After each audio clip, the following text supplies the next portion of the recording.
Hey my loves, இன்னைக்கு நம்ம பார்க்க போற படம் என்னன்னா 2026 வெளியான டெக்காய்ட் தி லவ் ஸ்டோரி அப்படின்ற ஒரு தெலுங்கு படத்தை பத்தி தாங்க பார்க்க போறோம். இந்த படம் மல்டி லாங்குவேஜஸ்ல வெளியா இருக்குங்க. ஒரு தரமான மற்றும் தாறுமாறான கிரைம் த்ரில்லர் படங்க. இந்த படத்தோட ஒன்லைனர் என்னன்னா, நம்ம ஹீரோ ஹீரோயின் ரெண்டு பேருமே காதலிச்சுக்கிட்டு இருக்காங்க. இவங்களுடைய காதல் வாழ்க்கை நல்லபடியா போயிட்டு இருக்குங்க. திடீர்னு ஒரு நாள் ஒரு பாலியல் குற்றத்திற்காக நம்ம ஹீரோவை போலீஸ்காரங்க புடிச்சிட்டு போய் சிறையில் அடைக்கிறாங்க. ஹீரோட வீட்டுக்கு பக்கத்து வீட்டுல இருந்த ஒரு பொண்ணு கிட்ட பாலியல் அத்துமீறல ஈடுபட்டதா சொல்லி சரி கம்ப்ளைண்ட் கொடுத்தது யாருன்னு பார்த்தா வேற யாரும் கிடையாதுங்க, நம்ம ஹீரோவோடைய கேர்ள் ஃப்ரெண்ட் தான். என்ன காதலிச்சு ஏமாத்தி செய்யாத தப்ப நான் செஞ்சதா சொல்லி என்ன சிறைக்கு அனுப்புனவள நான் சும்மாவே விடமாட்டேன் அப்படின்ட்டு பழி தீர்க்கிறதுக்காக ஜெயில இருந்து வெளியில வராருங்க. அதுவும் தப்புச்சு வெளியில வந்த நம்ம ஹீரோக்கு அடுத்தடுத்து காத்திருந்த ட்விஸ்ட் அண்ட் டர்ன்ஸ் தான் மொத்த படமே. ரொம்ப இன்ட்ரெஸ்டிங்கா இருக்கும். இந்த வீடியோவை ஸ்கிப் பண்ணாம பாருங்க. நீங்க பாத்துட்டு இருக்கிறது சரண் என்டர்டைன்மெண்ட். நான் தான் சரண். வாங்க வீடியோக்குள்ள போலாம். படத்தோட ஸ்டார்டிங் சீன்ல நம்ம ஹீரோவை காட்டுறாங்க. நம்ம ஹீரோவோட பேரு ஹரிங்க. இப்போ நம்ம ஹீரோவை ஜெயில அடைச்சிருக்காங்க. ஜெயிலே பாத்தீங்கன்னா ஒர்க் அவுட் பண்ணிட்டு இருக்காருங்க. ஒர்க் அவுட் பண்ணிட்டு சில விஷயங்களை நினைச்சு பாத்துக்கிட்டு இருக்காரு. நம்ம ஹீரோ ஜெயிலுக்கு வரதுக்கு முன்னாடி ஒரு பொண்ணை காதலிச்சுக்கிட்டு இருந்திருக்காரு. அந்த பொண்ணை நம்ம ஹீரோ ஜூலியட் அப்படின்னு சொல்லி தான் செல்லமா கூப்பிடுவாருங்க. அறியாத வயசுல நான் காதலிச்சேன், ஆனா நீ ஏமாத்துவ அப்படின்னு சத்தியமா நினைச்சு கூட பார்க்கல அப்படின்னு சொல்லி ஹீரோ ரொம்ப மனவேதனையோட ஒர்க் அவுட் பண்ணிட்டு இருக்காருங்க. அதுக்கப்புறம் டயர்ட் ஆகி ஜெயில் கம்பிலே சாஞ்சிடுறாரு. அந்த வழியா வந்த போலீஸ் ஆபீசர் தாடியை சேவ் பண்ணணும்னு சொன்னல, வா போலாம் அப்படின்ற மாதிரி கூப்பிடுறாரு. இப்போ நம்ம ஹீரோ மீட் பண்றதுக்காக பாய் ஒருத்தர் வராருங்க. நம்ம ஹீரோவை அவருடைய பையன் மாதிரி நினைக்கிறாரு. 6 மாசத்துக்கு முன்னாடி அவரு இந்த ஜெயில தான் கைஸ் இருந்திருக்காரு. அதுக்கப்புறம் அவர் வெளியில போயிட்டாரு. இப்போ விசிட்டர் பாஸ வச்சு நம்ம ஹீரோ மீட் பண்றதுக்காக வந்திருக்காரு. அங்க இருக்கிற போலீஸ்காரங்க என்ன காரணத்துக்காக வந்திருக்கீங்க அப்படின்னு கேட்கும்போது, இன்னைக்கு பையன் பர்த்டே, அதனால தான் பாக்குறதுக்கு வந்திருக்கேன் அப்படின்ற மாதிரி சொல்றாருங்க. அப்பதான் விஷயம் தெரிய வருது, நம்ம ஹீரோக்கு இன்னைக்கு பர்த்டே அப்படின்னு சொல்லிட்டு வரும்போதே ஒரு டிஃபன் பாக்ஸ்ல அல்வா எடுத்துட்டு வந்திருப்பாருங்க. ஹீரோவும் பாயும் கட்டி பிடிச்சிக்கிறாங்க. அதுக்கப்புறம் ரெண்டு பேரும் ஒண்ணா உட்காந்து பேச ஆரம்பிக்கிறாங்க. பர்த்டே கிஃப்டிங் அப்படின்னு கேட்க இவர் அல்வா கொடுக்குறாருங்க. ரொம்ப ஆசையோட ஹீரோ ஓபன் பண்ணா பட்டுன்னு அந்த வழியா வந்த போலீஸ் ஆபீசர் கையை விட்டு நான் டேஸ்ட் பண்ணி பார்க்கணும் அப்படின்ற மாதிரி டேஸ்ட் பண்ணி பார்த்துட்டு போறாருங்க. ஹீரோக்கு கோவம் வருது, இருந்தாலும் அமைதியா உட்காந்துடுறாரு.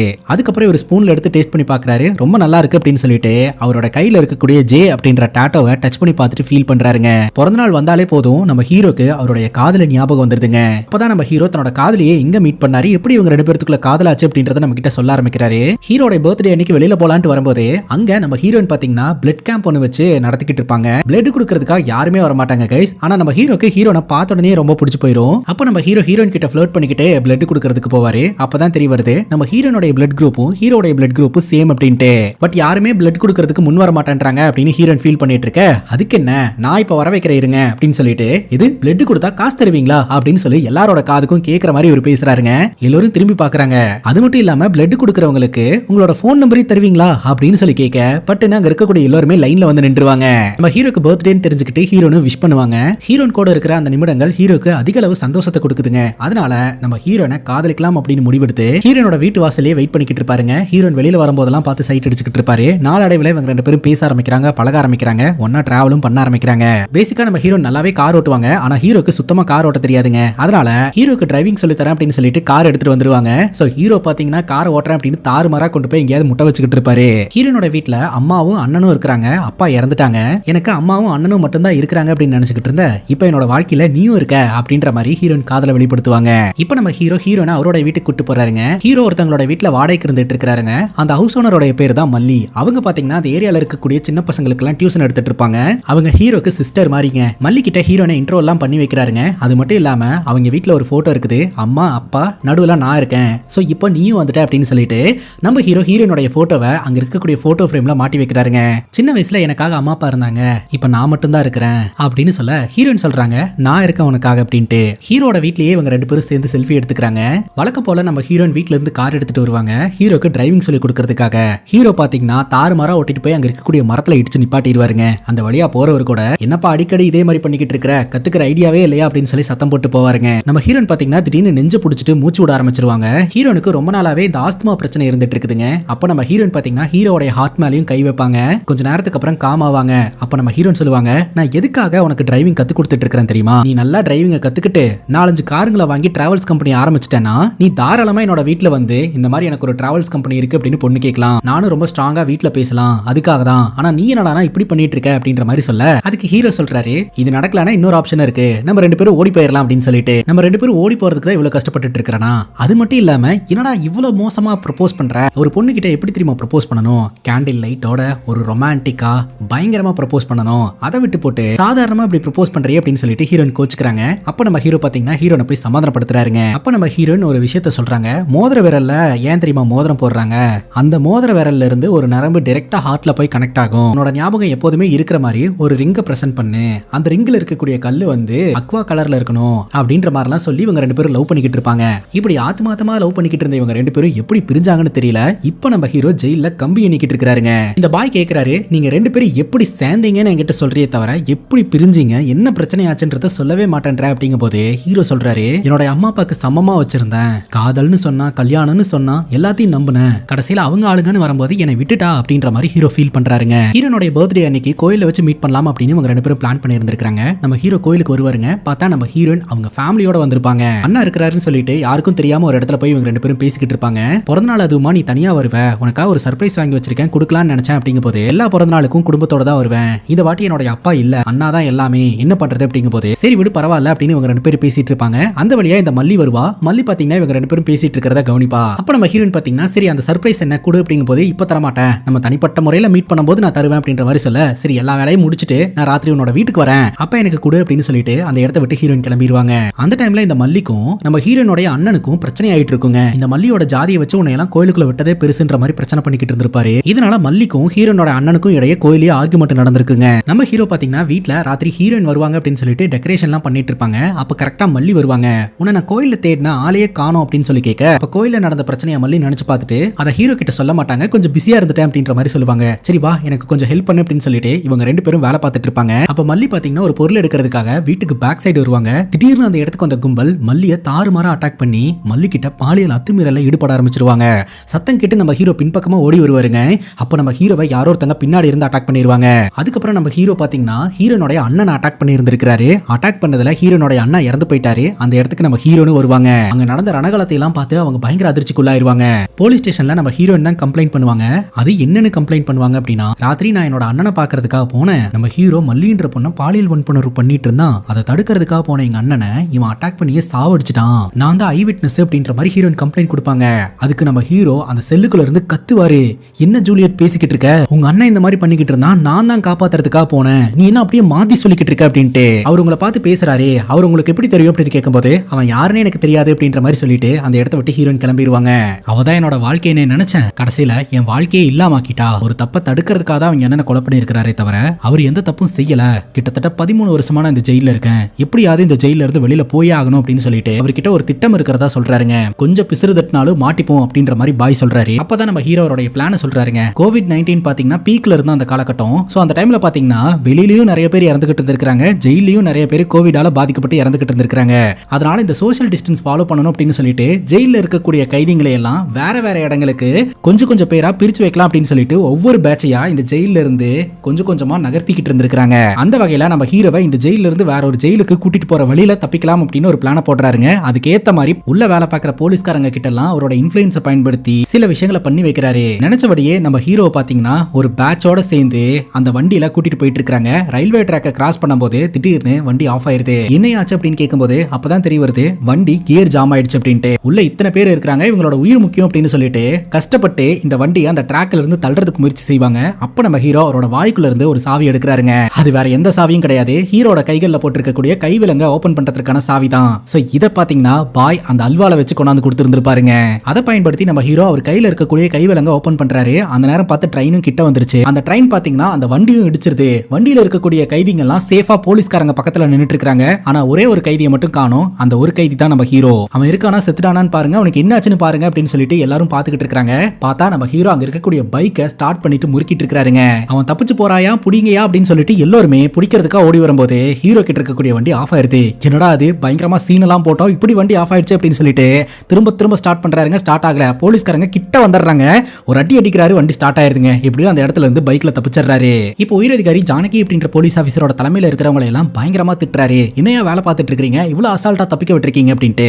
உடனடியா அவன் எங்க இருக்கான்றத கண்டுபிடிச்சு அரெஸ்ட் பண்ணுங்க அப்படின்னு சொல்ல, இப்போ நம்ம ஹீரோ ஒரு இடத்துல பார்ட்டி பண்றதுக்காக வந்திருக்காருங்க. போலீஸ்காரங்களுக்கு தெரிஞ்சு போச்சு இந்த இடத்துல தான் நம்ம ஹீரோ இருக்கிறாரு அப்படின்ட்டு. இப்போ ஹீரோ பிடிக்கிறதுக்காக வருவாங்க.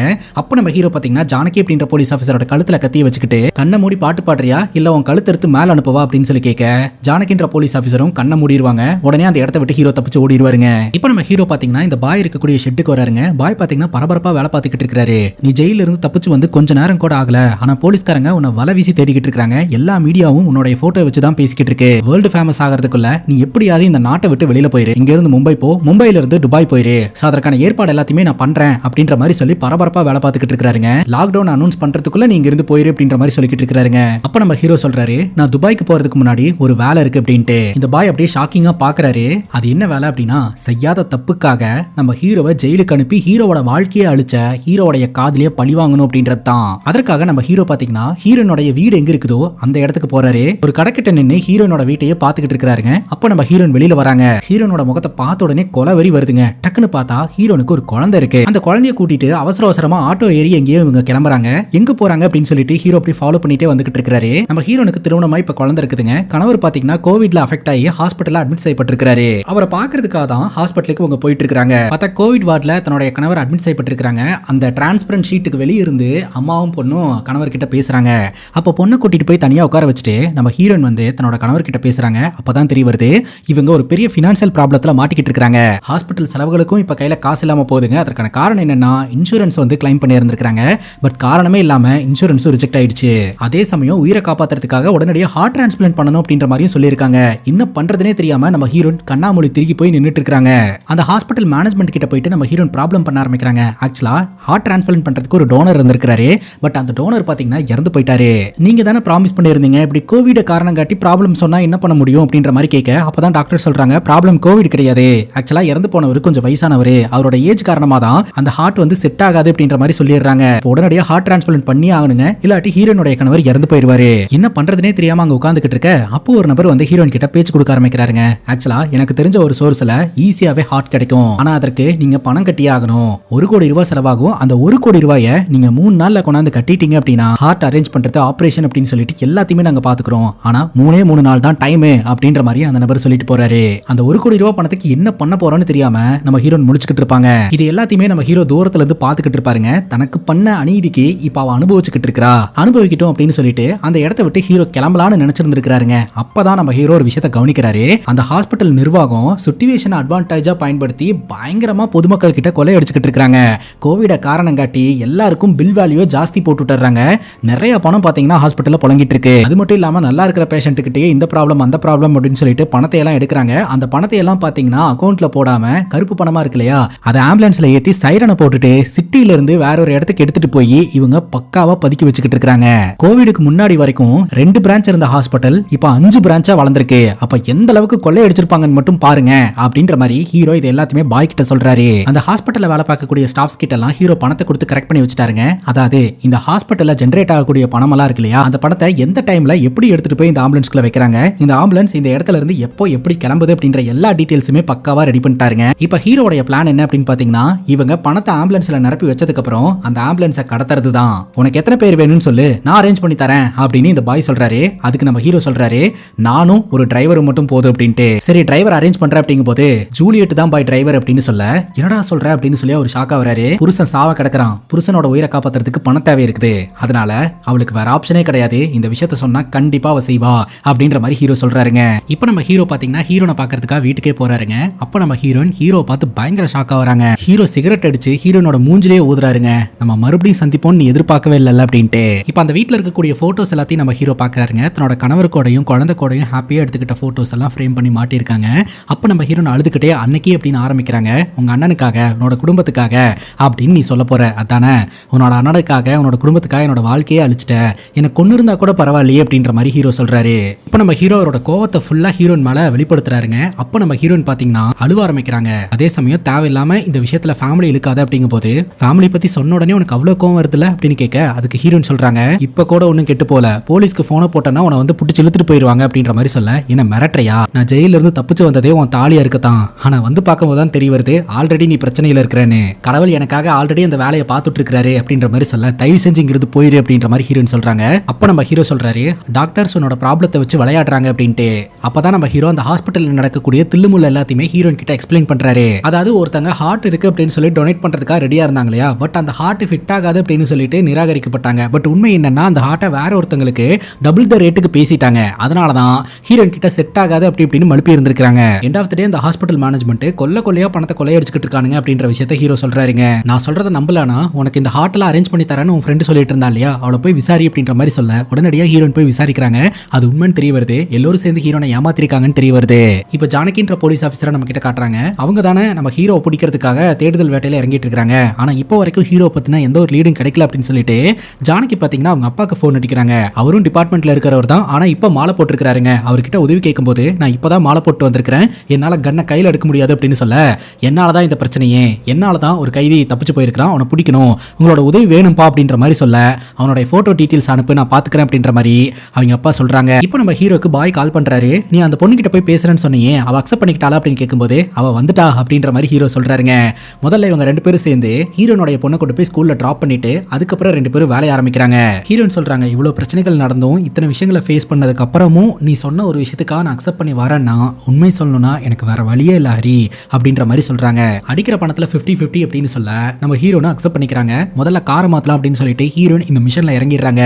இப்போ நம்ம ஹீரோ பாத்தீங்கன்னா பாய் கிட்ட தெளிவா சொல்லிட்டாரு, ஃபர்ஸ்ட் போறோம், பணத்தை அடிக்கிறோம், செக் போஸ்ட்ல போலீஸ்காரங்க இருப்பாங்க, அந்த போலீஸ்ல ஹீரோயினை மாட்டி விட்டுட்டு பணத்தை எடுத்துட்டு சிட்டா பறந்துருவேன் அப்படின்ற மாதிரி ஹீரோ சொல்றாருங்க. ஹீரோவை பொறுத்த வரைக்கும் ஒரே கல்லுல ரெண்டு மாங்கா, பணத்தை அடிச்ச மாதிரி ஆச்சு, ஹீரோனை பழி வாங்கின மாதிரி ஆச்சு அப்படின்ட்டு.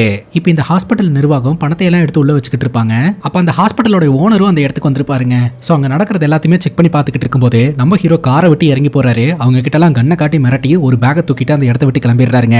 இங்க பேசுறதுக்கெல்லாம் நேரம் இல்ல, கிளம்பலாம் அப்படின்னு சொல்லிட்டு நம்ம ஹீரோயின் ரெண்டு பேரும் கிளம்பி போயிட்டு இருப்பாங்க. அப்ப அந்த இடத்துக்கு இந்த ஹாஸ்பிட்டலோட ஆட்கள்லாம் வந்து தடுக்கிறதுக்கு முயற்சி செய்வாங்க.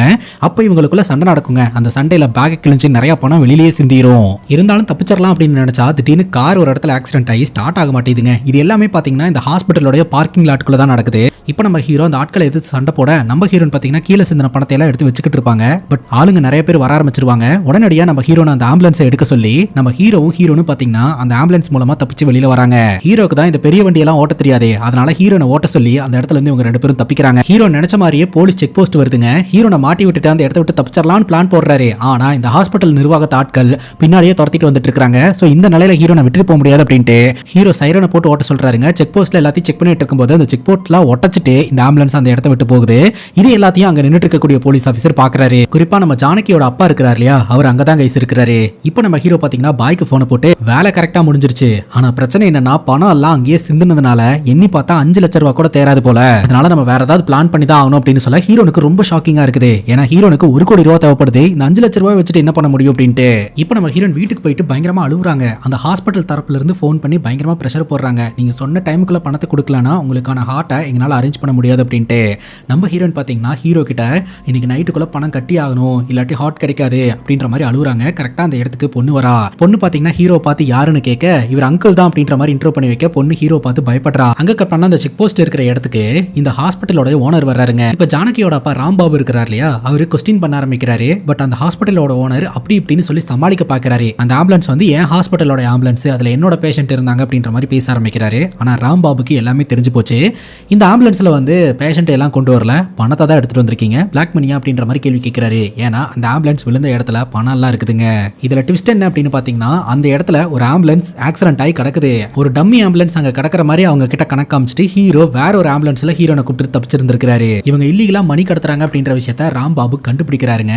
ஆனா அந்த ஹாஸ்பிட்டல் ஓனர் பணம் கொடுத்து கரெக்ட் பண்றதுக்கு முயற்சி செய்யறாரு. ஆனா அந்த பணத்தை ராம்பாபு வாங்க மறுத்துறாரு. உடனே இந்த ஹாஸ்பிட்டல் ஓனர் சொல்றாரு, சரி ஓகே இதெல்லாம் என்னோட ஹாஸ்பிட்டலோடது தான் அப்படின்னு ப்ரூவ் பண்றதுக்கு உங்ககிட்ட என்ன இருக்குது அப்படின்னு கேள்வி கேட்கிறாரு. அதே சமயம் நீ கேட்கிற கேள்விக்கு பதில் சொல்லணும்ன்ற அவசியமும் எனக்கு கிடையாது அப்படின்னு சொல்லிக்கிட்டு இருக்கும்போதே போலீஸ்க்கு தகவல் வருது, இந்த ஹாஸ்பிட்டலோட இன்னொரு பிரான்ச்ல இதே மாதிரியான சம்பவம் நடந்துகிட்டு இருக்கு அப்படின்ட்டு. ராம்பாபு சிரிச்சுக்கிட்டே சொல்றாரு, ப்ரூஃப் வேணும்னு கேட்டியே, இப்ப ப்ரூஃப் கிடைக்கும் பாக்குறியா அப்படின்ட்டு. இப்ப 2வது பிரான்ச்ல நம்ம ஹீரோயின் ரெண்டு பேருமே போயிட்டு எப்படியோ பணத்தை அடிச்சிடறாங்க. பட் ஹாஸ்பிட்டலுக்கு உள்ள இருந்து வெளியில தப்பிச்சு போற மாதிரி இருக்குது. ஹீரோனை பாத்தீங்கன்னா ஒரு ஸ்ட்ரெச்சர்ல படுக்க வச்சு போர்வையை போத்தி விட்டுட்டு அப்படியே தள்ளிக்கிட்டே ஹீரோ தப்பிச்சு போறதுக்கு முயற்சி பண்றாரு. பட் அங்க இருக்கிற ஆட்கள் பார்த்து ஆட்கள்லாம் நம்ம ஹீரோவை அட்டாக் பண்ண ஆரம்பிக்கிறாங்க. அப்படி அட்டாக் பண்ணும்போது கன்னும் கீழே விழுந்துருது. இந்த ஒரு சூழல்ல நம்ம ஹீரோயின் ஏதாவது ஹெல்ப் பண்ணுவாங்க அப்படின்னு பார்த்தா ஹீரோன் அந்த பேக்கை தூக்கிட்டு அந்த இடத்துல இருந்து கிளம்பிடுவாங்க. இதை பார்த்து நம்ம ஹீரோக்கு தூக்கி வாரி போட்டுருது. இதே மாதிரி தான் ஒரு 13 வருஷத்துக்கு முன்னாடி நான் செய்யாத தப்புக்கு என்ன ஜெயிலுக்கு அனுப்பிச்சு வச்சு என் வாழ்க்கையை அழிச்சா இப்ப மறுபடியும் இக்கட்டான சூழ்நிலையில என்னை விட்டுட்டு போறா, அவ்வளவுதான் நம்ம கதையே முடிஞ்சது அப்படின்னு யோசனை பண்ணிட்டு இருக்கும் போது கீழே போன நம்ம ஹீரோயின் மேல திரும்பவும் வராங்க. ஆக்சுவலா கீழே விழுந்த கன்னை எடுக்கிறதுக்காக தான் போயிருந்திருப்பாங்க. அந்த கன்னை காட்டி எல்லாருமே மிரட்டுறாங்க. எல்லாருமே மிரண்டு போறாங்க. உடனடியா ஹீரோன் அந்த இடத்துல இருந்து தப்பிக்கிறாங்க. அப்ப நம்ம ஹீரோ பாத்தீங்கன்னா ஹீரோன் கூட எமோஷனலா அட்டாச் ஆகுறாருங்க. பழைய காதல் ஞாபகங்கள்லாம் ஹீரோக்கு வந்து போது. மழை வேற ஹெவியா பெய்ய ஆரம்பிக்குது. ஒரு மார்க்கெட் பக்கம் இவங்க ரெண்டு பேரும் போய் ஒளிஞ்சுக்கிறாங்க. அங்க போலீஸ்காரங்க எல்லாருமே வந்துடுறாங்க. இப்படி ஓடி வந்ததுனால ஹீரோயினால மூச்சு விட முடியாம ஆகுதுங்க. அப்ப ஹீரோன் ரொம்ப பதறாங்க. இதெல்லாம் ஹீரோ பார்க்கும்போது ரொம்ப ஃபீலிங்கா இருக்குது, கஷ்டமா இருக்குது. இப்போ இந்த மார்க்கெட் பகுதிக்குள்ள தான் நம்ம ஹீரோ ஹீரோயின் ஒளிஞ்சுக்கிட்டு இருக்காங்க அப்படின்றத தெரிஞ்சுக்கிட்டு அங்க இருக்கக்கூடிய மைக்ல ராம்பாபு பேச ஆரம்பிக்கிறாருங்க. அதுவும் நம்ம ஹீரோவை ட்ரிகர் பண்ற மாதிரியே பேச ஆரம்பிக்கிறாருங்க. நீதான் இதெல்லாம் செஞ்சுக்கிட்டு இருக்கன்னு தெரிஞ்சு போச்சு அப்படின்னு சொல்லிட்டு ஹீரோ என்ன வழக்குல ஜெயிலுக்கு போனாரோ அந்த வழக்க பத்தி எல்லாம் பேச ஆரம்பிக்கிறாருங்க. அப்போ பக்கத்துல நின்னுட்டு இருக்கக்கூடிய ஹீரோனுக்கு ஒரு மாதிரி குற்ற உணர்வா இருந்துகிட்டு இருக்குது. ராம்பாபு என்ன சொல்லுவாருன்னா, தங்கச்சியா நினைச்சிட்டு இருந்த அந்த பொண்ணை நீ இப்படி எல்லாம் பண்ணிட்ட அப்படின்னு சொல்லிட்டு ஹீரோ பயங்கர ட்ரிகர் ஆகுறாரு. அதை பார்த்து நம்ம ஹீரோன்னு சொல்றாங்க, இல்ல உன்னை கோவப்படுத்தி வெளியில வர வைக்கணும் அப்படின்னு தான் இப்படி பேசிக்கிட்டு இருக்காங்க, தயவு செஞ்சு ரியாக்ட் பண்ணாத அப்படின்ட்டு. ஆனா நம்ம ஹீரோ ரொம்ப வருத்தத்தோட அங்க நின்னுக்கிட்டு இருப்பாருங்க. இதை ஹீரோயினால புரிஞ்சுக்க முடியும், தன்னாலதான் அவனுக்கு ஒரு இப்படி ஒரு கெட்ட பேர் அப்படின்ட்டு. இப்ப நம்ம ஹீரோ அங்க இருக்கக்கூடிய கூரையை சாச்சு விட்டுருவாருங்க. ஒரு கூரை இன்னொரு கூரை அப்படின்னு சொல்லிட்டு ஒரு கூரையா சரியா ஆரம்பிக்கும். இந்த கேப்பை பயன்படுத்தி இவங்க ரெண்டு பேரும் தப்பிப்பாங்க. அப்போ நம்ம ஹீரோன் கீழே விழுந்துருவாங்க. அப்போ நம்ம ஹீரோ கண்ணால பார்த்துட்டு அந்த பேக்கை தூக்கிட்டு அந்த இடத்துல இருந்து கிளம்பிடுவாரு. ஹீரோனை கலட்டி விட்டுருவாரு. இப்ப இந்த ராம்பாபுன்றவர் ஹீரோ பிடிச்சிடுறாருங்க. இவங்க ரெண்டு பேருக்குள்ள சண்டை நடக்குது. அப்போ நம்ம ஹீரோ பாத்தீங்கன்னா கன்னை அவர் காது பக்கத்துல வச்சு ஷூட் பண்ணிட்டு அந்த இடத்த விட்டு தப்பிச்சு ஓடிடுறாரு. அந்த சத்தத்துல ராம்பாபுவோட காதுல இருந்து ரத்தம் வந்துருதுங்க. அப்ப ஹீரோவோட முகத்துல கட்டி இருந்த அந்த கிளாத்தை இந்த ராம்பாபு புடுங்கி இருப்பாரு. அந்த கிளாத் பாத்தீங்கன்னா ஹீரோனோட இது அப்படின்றது தெரிய வருது. இப்ப ஹாஸ்பிட்டல்ல இருக்கக்கூடிய சிசிடிவி கேமரா செக் பண்ணி பார்க்கலாம் அப்படின்ட்டு ராம்பாபு வருவாருங்க. வந்து பார்த்தா எந்த வீடியோமே ஒர்க் ஆகல அப்படின்ற மாதிரி இந்த ஹாஸ்பிட்டல் ஓனர் சொல்லுவாரு. அப்ப இந்த ராம்பாபு சட்டையை பிடிச்சு மிரட்டுவாரு. ஆக்சுவலா நீ கவலைப்படுறது பேங்குக்காகவோ இல்ல பணத்துக்காகவோ கிடையாது. இங்க இருந்து ஒருத்தன் திருடிட்டு போயிருக்கான் அப்படின்ற நியூஸ் வெளியில வந்தது அப்படின்னா அந்த பணம் ஏது எப்படி வந்தது அப்படின்னு மக்களுக்கு எல்லோருக்குமே நீ என்ன பண்ணிக்கிட்டு இருக்கிறன்ற உண்மை வெளியில வந்துரும். அதுக்காக தானே அப்படின்ற மாதிரி ராம்பாபு கேக்குறாருங்க. 48 மணி நேரத்துக்குள்ள இந்த கேஸை சால்வ் பண்றனா இல்லையான்னு பாரு அப்படின்ற மாதிரி மிரட்டுறாரு. அப்போ நம்ம ஜானகி வந்துட்டு திருடங்களை பிடிக்கிறதுக்கான லீடு கிடைச்சிருக்கு அப்படின்ற மாதிரி சொல்றாங்க. அங்க கட் பண்ணா இந்த மல்லிகாவை நம்ம கிட்ட காட்டுறாங்க. மல்லிகா விசாரணை பண்றதுக்காக தான் ஜானகியும் ஜானகியோட அப்பாவும் வந்திருக்காங்க. எனக்கு ஹரிய பத்தி எல்லாம் இப்ப பெருசா எதுவும் தெரியாது அப்படிங்கும் போது உங்களை ரேப் பண்ணது அவன் தான் அப்படின்னு சொல்லி ஜெயில தூக்கி போட்டுருக்காங்க. 3 வருஷத்துக்கு முன்னாடி அவனை பாக்குறதுக்காக நீங்க ஜெயிலுக்கும் போயிருக்கீங்க, ரெக்கார்ட்ஸ்ல எல்லாமே கிளியரா இருக்கு அப்படின்ற மாதிரி சொல்ல மல்லிகா ஏதோ சில விஷயங்களை சொல்ல ஆரம்பிக்கிறாங்க. அது என்னன்னு நமக்கு தெரியலங்க. இப்போ நம்ம ஹீரோ பாத்தீங்கன்னா இந்த பாயை பாக்குறதுக்காக போறாரு. சோ இந்த பாய் கிட்ட பணத்தை ஒப்படைச்சதுக்கு அப்புறம் பாய் பாத்தீங்கன்னா நீ இங்க இருந்து மும்பை கிளம்புறதுக்கான ஏற்பாடெல்லாம் பண்ணிட்டேன், நீ அங்க போயிட்டு இந்த நம்பருக்கு கான்டாக்ட் மட்டும் பண்ணு, மத்த எல்லாத்தையும் அவங்க பாத்துப்பாங்க அப்படின்ற மாதிரி சொல்ல ஹீரோ அழுவுறாருங்க. என்னாச்சு அப்படின்னு கேட்கும்போது ஆக்சுவலா அவளை பழி வாங்கணும் அப்படின்றதுக்காக தான் நான் வந்தேன், பழி வாங்கவும் ஆரம்பிச்சேன். ஆனா இப்போ அவளை நினைக்கும் போது எனக்கு ரொம்ப கஷ்டமா இருக்குது. ஹாஸ்பிட்டல்ல என்னை எல்லாருமே பிடிச்சி அடிக்கும் போது என்னை கலட்டி விட்டு போயிருவா அப்படின்னு நான் நினைச்சேன். ஆனா வந்து என்னை காப்பாத்தினா. அவ மேல எனக்கு இப்ப வெறுப்பே வரல அப்படின்ற மாதிரி அழுவுறாருங்க. அப்போ இந்த பாயும் பாத்தீங்கன்னா நீ ரொம்ப நல்லவன்டா அப்படின்னு கட்டி பிடிச்சிக்கிறாரு. அப்போ இவர் அடிச்சுட்டு வந்த பணத்தை எல்லாம் பாத்தீங்கன்னா அவகிட்ட கொடுத்துடலாம், ஹஸ்பண்டை காப்பாத்துட்டோம் அப்படின்னு சொல்லிட்டு அதற்கான ஏற்பாடெல்லாம் ஹீரோ பண்றாருங்க. அப்பதான் அங்க இருக்கக்கூடிய ஜாக்கெட்ல இருக்கிற ஸ்டெட்டை பாக்குறாரு. இந்த ஸ்டட் பாத்தீங்கன்னா அவங்க குழந்தையோட கழுத்துல இருந்து அப்பா கொடுத்தது தானே அப்படின்னு சொல்லி கழட்டி இருந்திருப்பாங்க. தக்காளி அங்கதாங்க ஒரு ட்விஸ்ட். அந்த ஸ்டெட் பாத்தீங்கன்னா ஹீரோ ஆசாசியா வாங்கி ஹீரோனுக்கு கிஃப்ட் பண்றதுக்காக வாங்கினது. ஆனா அது பாத்தீங்கன்னா ஹீரோனுடைய கணவர் கைக்கு எப்படியோ போய் அவன் கொடுத்ததா ஹீரோயின் கிட்ட கொடுத்து வச்சிருக்கான்றது தெரிய வருது. அப்போ ஹீரோனுடைய கணவர் ஏதோ ஒரு சதிவால பாத்துருக்கான்றதை தெரிஞ்சுக்கிட்டு உடனடியா ஹாஸ்பிட்டலுக்கு போறாருங்க. தக்காளி அங்கதாங்க ஒரு ட்விஸ்ட வைக்கிறாங்க. ஆக்சுவலா பாஸ்ட்ல ஹீரோனுடைய பர்த்டே அன்னைக்கு ஹீரோவும் கோயில மீட் பண்ணிருப்பாங்க. இவங்க ரெண்டு பேரும் ஹக் பண்ணிட்டு பேசிக்கிட்டு இருக்கும்போது இப்ப ஹீரோனுடைய கணவரா இருக்கிறவன் ஒளிஞ்சிருந்து வீடியோ எடுத்துட்டு இருந்திருப்பான். இது எல்லாத்தையும் ஹீரோனுடைய அண்ணன் கிட்ட போட்டு கொடுக்கறதுக்கு. இதை மல்லிகா பார்த்துட்டு தான் போய் அந்த வீடியோவை டெலீட் பண்றதுக்காக பிரச்சனை பண்ணிருப்பாங்க. அப்படிதான் ஹீரோனுடைய அண்ணனுக்கும் மல்லிகாக்கும் இடையில பிரச்சனையா இருந்திருக்குங்க. பிரசன்ட் சிச்சுவேஷன்ல ஹீரோனை ஏமாத்தி தான் அவன் கல்யாணம் பண்ணிருக்கான் அப்படின்றத தெரிஞ்சுக்கிட்டு அவனோட உயிரை காப்பாற்றணும் அப்படின்றதுக்காக தானே அவ இவ்வளவு போராட்டம் பண்ணிக்கிட்டு இருக்கா. இவன் உயிரோட இல்லனா அவ கொஞ்சம் நிம்மதியா இருப்பாள் அப்படின்னு சொல்லிட்டு இவன் கதையை முடிச்சிடலான்னு ஹாஸ்பிட்டலுக்குள்ள வருவாருங்க. வந்து இவனை மிரட்ட ஆரம்பிக்கிறாரு, கொலையும் பண்றதுக்கு முயற்சி செய்வாரு. அப்பதாங்க விஷயமே தெரிய வந்திருக்குது. இப்போ கணவரா இருக்கக்கூடிய ஹீரோனுடைய கணவர் தான் ஹீரோனுடைய அண்ணன் கிட்ட போட்டு கொடுத்து ஜாதி பிரச்சனையை உருவாக்கி மல்லிகாவை கெடுத்து தடுக்க வந்த ஹீரோவை அடிச்சு அவங்க ரெண்டு பேருக்குள்ள சண்டையாய் ஹீரோயினுடைய அண்ணனை கொலை பண்ணி ரேப் அண்ட் மர்டர் வழக்குல ஹீரோவை உள்ள தள்ளி ஹீரோயினே ஹீரோக்கு எதிராக சாட்சி சொல்லி இத்தனை வருஷம் ஜெயில் தண்டனை அனுபவிச்சிருந்திருக்காருங்க. இதுக்கு பின்னாடி ஆரம்ப புள்ளியா இருந்தது வேற யாரும் கிடையாது, இப்ப ஹீரோனுடைய கணவரா இருக்கிறான் இல்லையா அவன் தான். ஹீரோனுடைய அண்ணனை கொலை பண்ணதுக்காக ஹீரோவை கொலை பண்றதுக்கான ஏற்பாடு தான் ஹீரோனுடைய ஃபேமிலி பண்ணி இருந்திருக்காங்க. இந்த ஒரு சூழல்ல ஹீரோயின் போய் கெஞ்சி இருந்திருக்காங்க, அவனை விட்டுருங்க அப்படின்னு சொல்லிட்டு. அப்போ இவன் பாத்தீங்கன்னா இன்வால்வ் ஆகி சரி ஓகே அவனை உயிரோட விடணும் அப்படின்னா நீ அவனுக்கு எதிராக பொய் சாட்சி சொல்லணும், ரெண்டாவது என்ன கல்யாணம் பண்ணிக்கணும் அப்படின்ற மாதிரி மிரட்டி இருந்திருக்காங்க.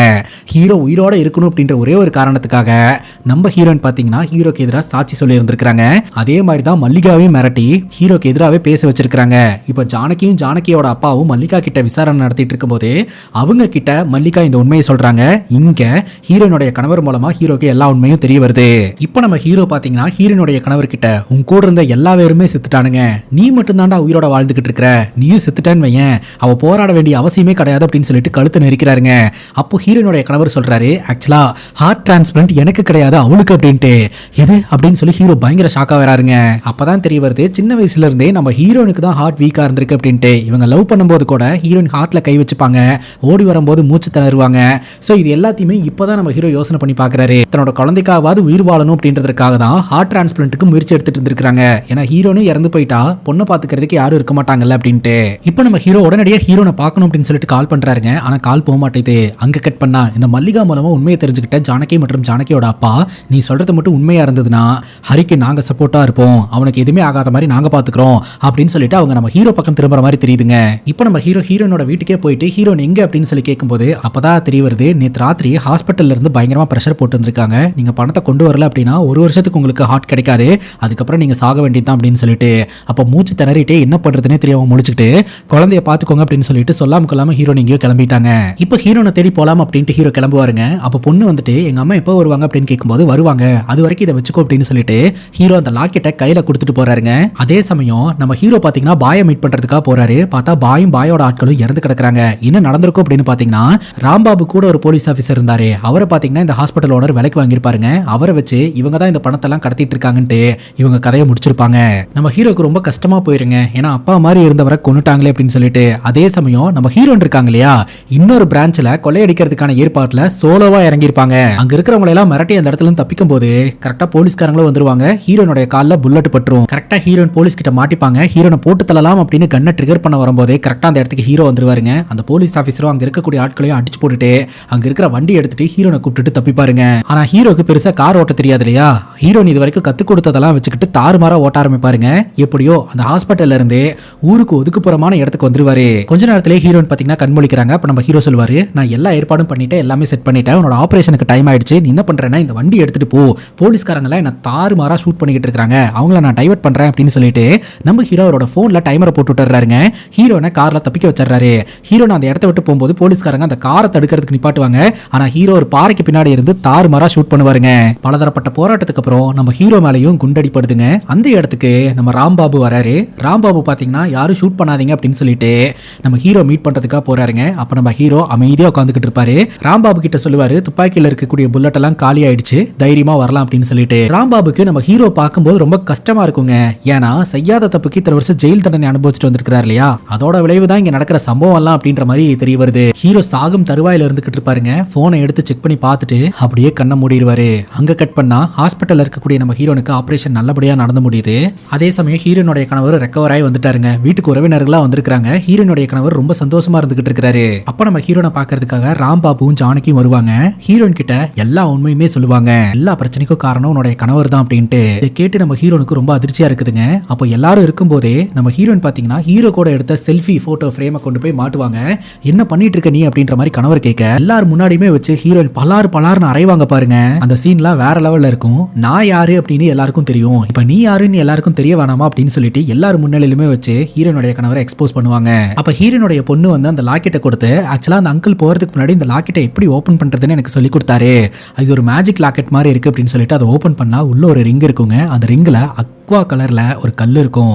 அதை பார்த்ததும் ஹீரோனுக்கு கண்ணில் கண்ணீர் வந்துடும். ஆக்சுவலா இது நம்ம ஹீரோ வாங்கின கிஃப்ட், ஆனா கணவர் தான் வாங்கின கிஃப்டா சொல்லி நம்ம கிட்ட கொடுத்து வச்சிருந்திருக்காரு. கணவருக்கு இதை ஓபன் பண்றது கூட தெரியாம இருந்திருக்கு அப்படின்ட்டு. இப்ப ராம்பாபுவும் அவங்க பொண்ணு ஒரு இடத்துல உட்காந்து பேசிக்கிட்டு இருப்பாங்க. அப்பதான் ராம்பாபு இன்னொரு டெஸ்ட் வைக்கிறாருங்க. ஆக்சுவலா ஹீரோனுக்கு ஹார்ட் டிரான்ஸ்பிளான்ட் பண்றதுக்கான ஏற்பாடு பண்ணியிருந்தாங்க இல்லையா, அவர் போன்ல டைமரை போட்டு வச்சிருந்திருப்பாரு. அப்ப இந்த ராம்பாபு கிட்ட இந்த டைமுக்குள்ள என்ன கொண்டு போய் ஹாஸ்பிட்டல் அட்மிட் பண்ணிருங்க, என்னோட ஹார்ட்டை தான் அவளுக்கு டிரான்ஸ்பிளான்ட் பண்ண போறோம் அப்படின்ற மாதிரி சொல்லி ஹீரோ தன்னுடைய ஹார்ட்டை டிரான்ஸ்பிளான்ட் பண்ணி இருந்திருப்பாருங்க.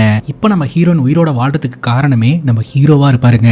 ஜானகி கேட்பாங்க, இந்த மாதிரி ஹரி அவங்களுக்காக ஹார்ட்டே கொடுத்துருக்காங்க, இந்த விஷயம் உங்களுக்கு தெரியுமா அப்படின்னு சொல்லிட்டு. அப்போ நம்ம ராம்பாபு சொல்லுவாரு, ஹரியை நான் வில்லன் தான் நினைச்சேன், ஆனா ஒரு ஹீரோ அப்படின்ற மாதிரி சொல்றாருங்க. நம்ம ஹீரோயின் அந்த ரிங்கை கையில போடுவாங்க.